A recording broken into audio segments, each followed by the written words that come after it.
Welcome to Devasena అభిరుచులు.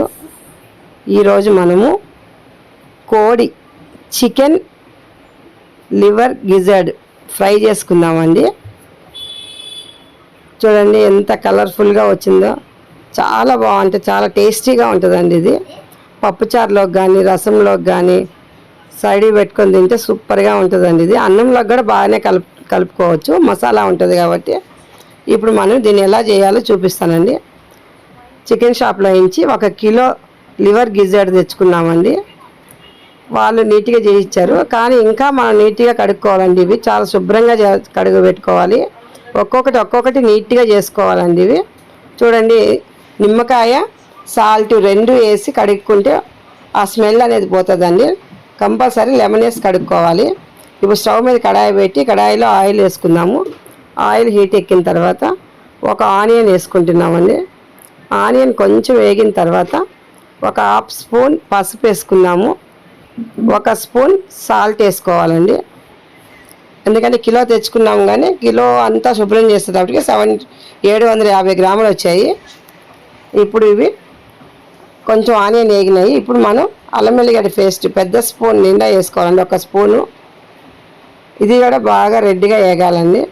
ఇప్పుడు కరివేపాకు వేసుకుందాము. కరివేపాకు మంచి స్మెల్ ఉంటుంది, టేస్ట్ కూడా చాలా బాగుంటుందండి. దీనికి కంపల్సరీ కరివేపాకు అయితే తప్పనిసరి వేసుకోవాలి. ఇప్పుడు మనం కడిగి పెట్టుకున్న లివర్ గిజర్డ్ అన్నిటిని కూడా ఇందులో వేసేసుకుందామండి. వేసేసుకొని సన్న మంట మీద బాగా వేపుకుందాము. మనం వేసిన అల్లం వెల్లిగడ్డ పేస్టు, ఆనియన్, కరివేపాకు ఇవన్నీ కూడా వీటికి అన్నిటికీ కూడా పట్టేటట్టు బాగా కలుపుకోవాలి. చూడండి, ఈ విధంగా ప్రతి పీస్కి పట్టేటట్టు కలపాలి. కలిపేసి ఇప్పుడు మనం మూత పెట్టేద్దామండి. మూత పెట్టేసేస్తే అందులో ఉన్న వాటర్ మొత్తం కూడా వచ్చేస్తుంది. ఆ వాటర్ అన్నీ వచ్చే వరకు మనం మూత పెట్టేసేసి ఉడికించుకోవాలండి. ఇప్పుడు మూత తీసి చూద్దాము. చూడండి ఎన్ని వాటర్ వచ్చాయో. ఈ వాటర్ మొత్తం ఇనికిపోయేంత వరకు వేపాలండి. ఈ నీళ్ళు మొత్తం కూడా ఇనికిపోవాలి, అంటే ఆ నీసు వాసన అనేది లేకుండా పోతుంది. ఇప్పుడు ఆ వాటర్ అన్నీ అయిపోయిన తర్వాత మనం కారం వేసుకుందామండి. కారం 1.5 టీ స్పూన్ పడుతుంది. చికెన్ ఐటెం కాబట్టి కొంచెం కారం ఎక్కువే వేసుకోవాలి. చూడండి, ఈ విధంగా 1.5 టీ స్పూన్ కారం వేసేసి ఇప్పుడు మళ్ళీ బాగా వేపుకోవాలి. వేపుకొని కొంచెం వాటర్ పోసుకుందామండి. అందులో ఉన్న వాటర్ అన్నీ ఇనికిపోయినాయి కాబట్టి ఆ నీసు వాసన అనేది లేకుండా పోతుంది. ఇప్పుడు మనం ఈ మసాలాలన్నీ పట్టడానికి ఒక చిన్న గ్లాస్ వాటర్ పోసుకోవాలండి. ఎక్కువ వాటర్ కూడా అవసరం లేదు, ఫ్రై కాబట్టి వాటర్ ఎక్కువ వేసుకోవద్దు. చిన్న గ్లాస్ వాటర్ వేసేసి బాగా కలిపేసి మళ్ళీ మూత వేసేసి ఉడకబెట్టుకోవాలండి. ఇవి చాలా రుచిగా ఉంటాయండి తినడానికి. ఇవి ఎంత తినాలి అనిపిస్తూ ఉంటుంది, అంత టేస్టీగా ఉంటాయండి ఇవి. చూడండి, వాటర్ అన్నీ కూడా ఇనికిపోయినాయి. ఇప్పుడు మనం ఇందులో ధనియాల పొడి 1 స్పూను, ధనియాలు డ్రై రోస్ట్ చేసుకొని వేపుకొని పొడి చేసి పెట్టుకున్న ధనియాల పొడి అండి ఇవి.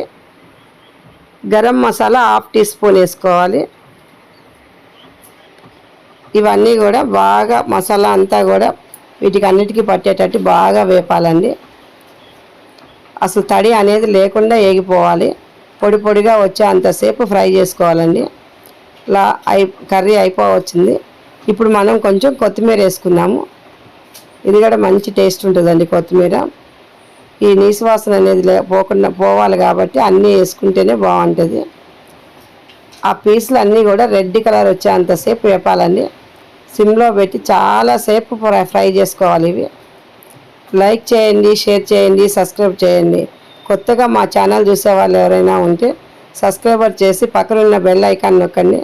మేము చేసే వంటలన్నీ కూడా మీకు నోటిఫికేషన్ ద్వారా వస్తాయండి. చూడండి, సర్వింగ్ బౌల్లో తీసేసుకుందాము. ఇప్పుడు కర్రీ రెడీ అయిపోయిందండి. మీరు కూడా చేసుకొని తిని చూసి ఎలా ఉందో మా కామెంట్స్లో పెట్టండి. Thank you for watching.